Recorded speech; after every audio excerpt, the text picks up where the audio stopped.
தற்போதைக்கு நாட்டிலேயே யார் மிகவும் மகிழ்ச்சியாக இருப்பாங்கன்னு யோசிச்சு பார்த்தோம்னா திருக்கோவிலூர் சட்டமன்ற தொகுதியில்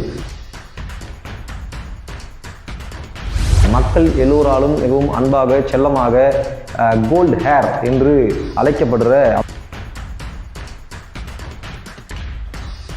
ஒரு அமைச்சர் சொத்து குவிப்பு வழக்கிலோ லஞ்சம் பெற்றதாகவோ குற்றச்சாட்டப்பட்டு 2 ஆண்டுகளுக்கு மேல்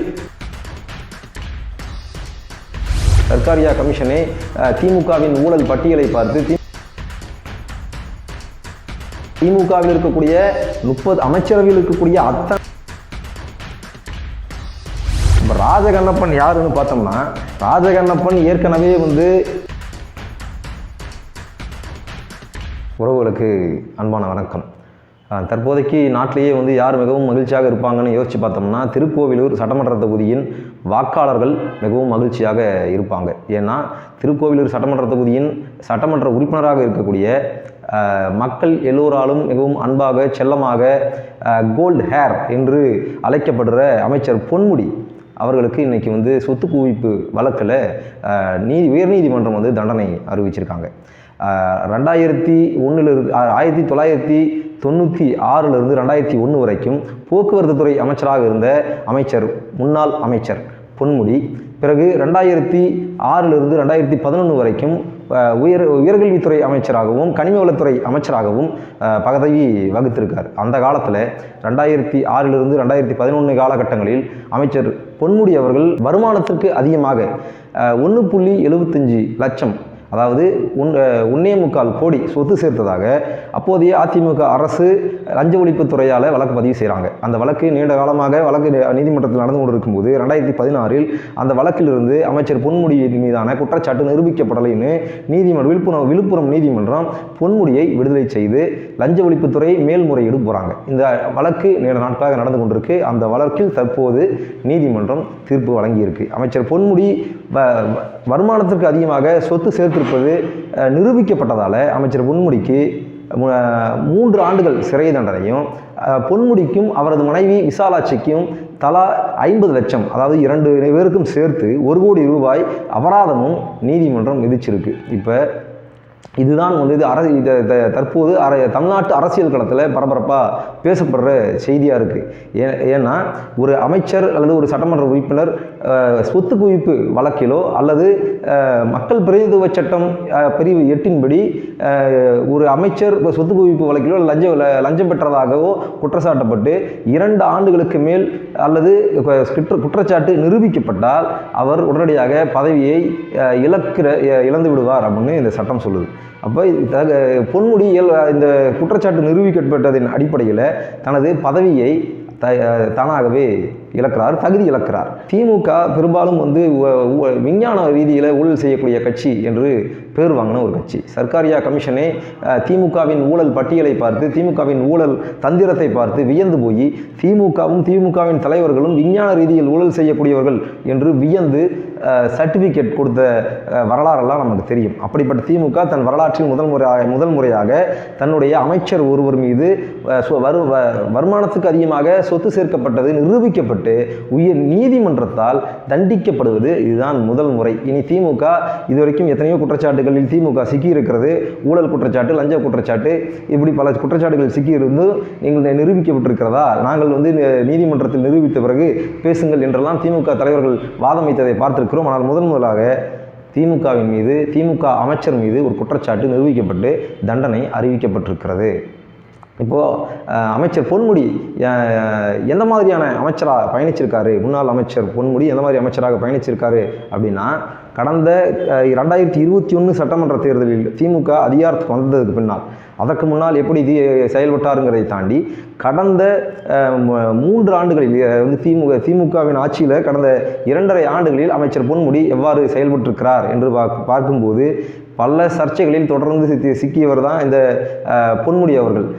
பெண்களுக்கு இலவசமாக பேருந்தை திமுக அரசு அறிவித்தது. இலவசமாக பேருந்தில் பயணிக்கலாம் என்று அறிவித்திருந்த திட்டத்தை ஒரு பொதுக்கூட்டத்தில் பேசும்போது பெண்கள் எல்லோருமே இப்போ ஓசியில் தானே போகிறீங்க, பெண்கள் அத்தனை பேரையும் பேருந்தில் செல்லக்கூடிய பெண்களை ஓசி என்று இழிவுபடுத்தியவர் தான் இந்த பொன்முடி.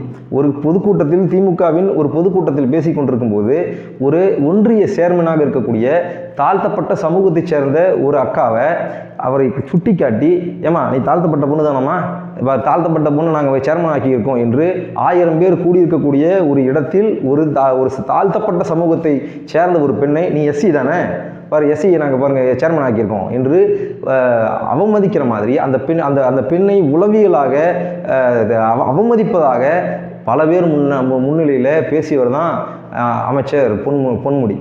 தன்கிட்ட குறை சொல்லக்கூடியவர்கள் பொதுமக்கள் பொதுவெளியில் குறைகளை மனுக்களாக கொடுக்க வந்த பொதுமக்களிடம் நீ எனக்கு ஓட்டு போட்டியா என்று அசிங்கமாக அநாகரிகமாக பேசி நடந்து கொண்டவர் தான் அமைச்சர் பொன்முடி. இப்படி பல குற்றச்சாட்டுகள், சர்ச்சைகள் தொடர்ந்து பொன்முடியின் மீது இருந்து கொண்டே இருந்தது. ஆனால் இன்றைக்கு பொன்முடி மீது வருமானத்துக்கு அதிகமாக சொத்து சேர்க்கப்பட்ட வழக்கில் தீர்ப்பு கொடுத்துருக்காங்க உயர்நீதிமன்றம். இப்போ என்ன கேலி கூத்துனா, இதில் அமைச்சர் பொன்முடி வருமானத்துக்கு அதிகமாக 1.25 கோடி சொத்து சேர்த்திருக்காரு அப்படிங்கிறது குற்றச்சாட்டு. அந்த குற்றச்சாட்டு நிரூபணமாயிருக்கு. ஆனால் திமுகவில் இருக்கக்கூடிய 30 அமைச்சரவையில் இருக்கக்கூடிய அத்தனை அமைச்சர்களும் ஏறத்தாழ 35 அமைச்சர்களும் மிகப்பெரிய ஊழல் பேர்வழிகள் தான். இதை யாராலையுமே மறுக்க முடியாது. இது ஊரறிஞ்ச ரகசியம். ஒவ்வொரு அமைச்சர் பெருமக்களுக்கும் 10,000 கோடி சொத்துக்கள் இருக்கு. அமைச்சர் பொன்முடிக்கே 10,000 கோடிக்கு மேலே சொத்து இருப்பதாக பேசப்படுது. ஆனால் 1.25 கோடி சொத்து சேர்த்ததுக்கு, வருமானத்துக்கு அதிகமாக சொத்து சேர்க்கப்பட்டிருப்பதாக நிரூபிக்கப்பட்டு தண்டனை அனுபவிக்கிறார். உண்மையாகவே அமைச்சர் பொன்முடி மீது வருமானத்துக்கு அதிகமாக சொத்து சேர்க்கப்பட்டது என்று நிரூபிக்கணும். வருமானத்துக்கு அதிகமான சொத்து சேர்க்கப்பட்ட சொத்து எவ்வளவு என்று நிரூபிக்கணும்னா 10,000 கோடிக்கு மேலே சொத்து இருக்கிறதா சொல்றாங்க. 3 ஆண்டுகள் இல்லை, ஏறத்தாழ 300 ஆண்டுகளுக்கு மேல் கூட பொன்முடிக்கு தண்டனை கொடுக்கலாம். அவ்வளவு வருமானத்துக்கு அதிகமான சொத்தை பொன்முடி சேர்த்திருக்கிறார்.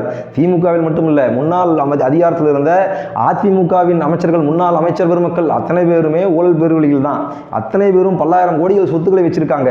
இருந்தாலும் அமைச்சர் பொன்முடி மீது ஒரு குற்றச்சாட்டு நிரூபிக்கப்பட்டு அவர் தற்போது சிறைக்கு போகவிருக்கிறார். அடுத்து என்னன்னா, இந்த பொன்முடி வசம் இருந்த அந்த அமைச்சரவை யாருக்கு திமுக கொடுக்க போகுது என்று பார்க்கும்போது அமைச்சர் பிற்படுத்தப்பட்டோர் நலத்துறை அமைச்சராக இருக்கிற ராஜகண்ணப்பனுக்கு திமுகவின் தலைவர் இந்த உயர்கல்வித்துறை உயர்கல்வித்துறையை ராஜகண்ணப்பனிடம் ஒப்படைக்கிறாங்க. இப்போ ராஜகண்ணப்பன் யாருன்னு பார்த்தோம்னா, ராஜகண்ணப்பன் ஏற்கனவே ஒரு அரசு அதிகாரியை நீ தாழ்த்தப்பட்டவன் தானே, எஸ்சி தானே என்று சாதியை சொல்லி இழிவாக திட்டிய குற்றச்சாட்டில் பரபரப்பாக பேசப்பட்டவர் தான் ராஜகண்ணப்பன். ராஜகண்ணப்பன் போக்குவரத்து துறை அமைச்சராக இருந்தபோது போக்குவரத்து துறை ஊழியர்களுக்கு தீபாவளிக்கு ஸ்வீட்ஸ் வழங்குறதுக்காக தீபாவளி ஸ்வீட் பாக்ஸில் பல கோடி ஊழல் செய்ததாக குற்றச்சாட்டு பின்னாளில் போக்குவரத்து துறை அமைச்சரில் இருந்து அவரை கண்டிக்கப்பட்டு விடுவிக்கப்பட்டு பிற்படுத்தப்பட்டோர் நலத்துறை அமைச்சராக மாற்றப்பட்டவர் தான் இந்த அமைச்சர் ராஜகண்ணப்பன். இந்த ராஜகண்ணப்பன் தான் இப்போ உயர்கல்வித்துறை அமைச்சராக பொறுப்பேற்க போறாரு.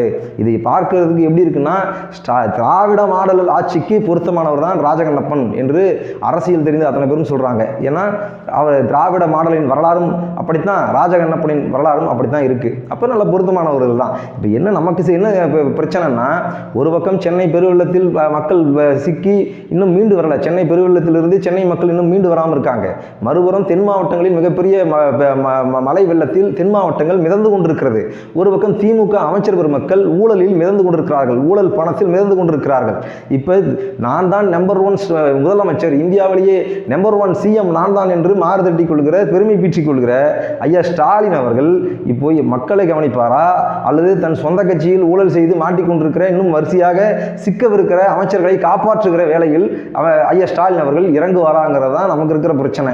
இதையெல்லாம் பார்த்துக்கிட்டு இருக்கிற சாமானியர்கள் என்ன பேசிக்கிறாங்கன்னா, எப்படியாவது ஊழலை ஒழிக்கணுங்க, இந்த மாதிரி ஊழல் செய்யக்கூடிய அமைச்சர்களை ஒழிக்கணும், ஊழல் இல்லாத ஒரு சமூகத்தை உருவாக்கணும் அப்படின்னு பரவலாக பேசுகிறத பார்க்குறோம். இப்படி ஒவ்வொரு முறையும் அமைச்சர்கள் அல்லது அதிகாரிகள் ஊழல் வழக்கில் மாட்டும்போது, ஊழல் வழக்கு நிரூபிக்கப்படும் போது மக்கள் பரவலாக இப்படி பேசுகிறத நம்ம பார்க்குறோம்.